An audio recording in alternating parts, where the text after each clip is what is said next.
بسم اللہ الرحمن الرحیم۔ شیخ سعدی رحمۃ اللہ علیہ فرماتے ہیں، جمشید ایران کا مشہور بادشاہ جو ضحاک کے ہاتھوں قتل ہوا، بہت اچھی طبیعت کا مالک تھا۔ ایک بار ایک چشمے پر گیا تو قریب ہی ایک پتھر پر پڑا ہوا تھا۔ اس نے پتھر پر تحریر لکھی، میری طرح اس چشمے پر بڑے لوگ آئے ہوں گے لیکن آنکھ چپکنے کے برابر ہی ٹھہرے، پھر چلے گئے۔ بڑی بہادری سے حکومت حاصل کی جاتی ہے لیکن قبر میں اکیلے ہی جانا پڑتا ہے۔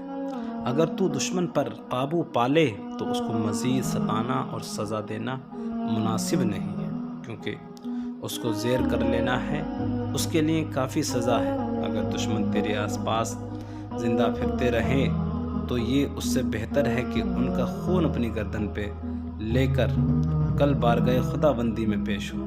عام طور پر بادشاہ اپنی حکومت کو بہتر اور وسیع بنانے کے لیے ہر طرح کا جرم کرنا اپنے لیے روا جانتے ہیں، جبکہ خوف خدا رکھنے والے اہل اللہ کو رب کی بارگاہ میں پیش ہونے کی اس سے کہیں زیادہ فکر ہوتی ہے، لہٰذا وہ ہر طرح کے گناہ سے بچنے کی کوشش میں رہتے ہیں۔ افسوس ہے ان لوگوں پر جو دنیا کی تو پرواہ بہت کرتے ہیں مگر فکر آخرت کی نعمت سے ان کا دامن خالی ہوتا ہے۔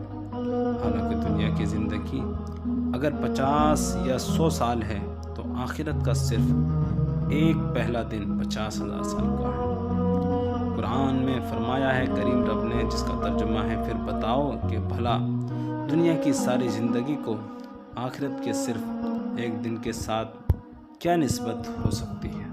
ایک آیت پسند آئی ہے آپ حضرات کو تو ہمارے چینل کو سبسکرائب کریں، لائک کریں، بیل آئیکن کو ضرور دبائیں۔